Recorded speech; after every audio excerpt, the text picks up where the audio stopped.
Alright, let's talk about something that's both practical and beautiful. Plants that thrive under trees, even in dry shade. Now, if you've ever tried gardening under a tree, you know it's like trying to grow a cactus in a snowstorm. Challenging, to say the least. But here's the thing. There are actually plants that not only survive but flourish in these conditions. And personally, I think this is where gardening gets really interesting. It's not just about planting something and hoping it grows. It's about understanding the environment and choosing plants that are meant for it. So, let's dive into some of these shade-loving heroes and why they're worth your attention. First up, hostas. Now, I know what you're thinking. Hostas? Really? But hear me out. Hostas are like the chameleons of the plant world. They come in so many sizes and colors, from tiny varieties to ones that spread 8 feet across. What makes this really interesting is their ability to adapt. Sure, they love a bit of morning sun, but most types will do just fine in shade, especially in warmer climates. Their foliage is stunning, shades of green, blue-green, and even some with white or yellow accents. But here's the catch. If you've got deer in your area, they'll treat your hostas like a buffet. So, it's a trade-off.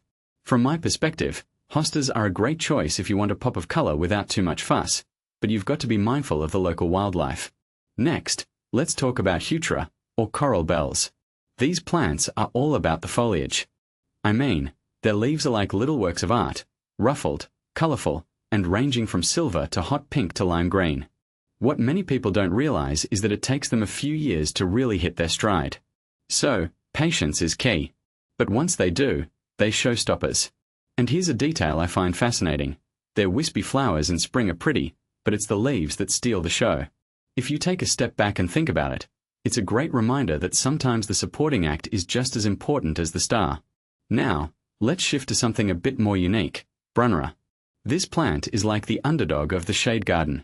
Its heart-shaped leaves with silver speckles are eye-catching, and in spring, it puts out these tiny, frothy blue flowers. What this really suggests is that you don't need to stick to the usual suspects to create interest in your garden. Brunnera is cold-hardy, too, which makes it a great choice for cooler climates. Personally, I think it's a plant that deserves more love. It's not as common, but it's definitely a conversation starter. Another plant that's perfect for dry shade is lamium, or dead nettle. I know, the name isn't exactly glamorous, but trust me, it's a workhorse. Its silvery green leaves and colorful flowers, pink, purple, yellow, or white, make it a reliable ground cover. What makes this really interesting is how it spreads once established. It's like it's on a mission to cover every inch of ground. In my opinion, it's a great choice if you want something low maintenance that still looks good. Plus, it's drought tolerant, which is a huge plus in drier areas. Now, let's talk about ferns. Ferns are like the unsung heroes of the plant world. Their feathery fronds add such a unique texture to any garden, and they come in so many colors: copper, deep green, silvery with burgundy accents.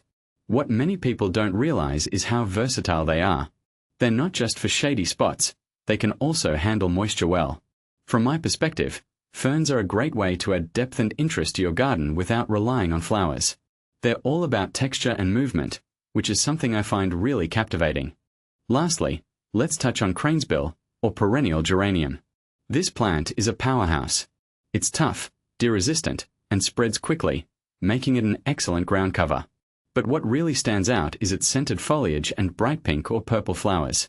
One thing that immediately stands out is how underutilized it is. It's like the secret weapon of the gardening world. If you take a step back and think about it, it's a plant that checks all the boxes: beautiful, hardy, and low maintenance. Personally, I think it's a must-have for any shade garden. So, there you have it, a few plants that not only survive but thrive under trees. What this really suggests is that gardening in shade doesn't have to be limiting.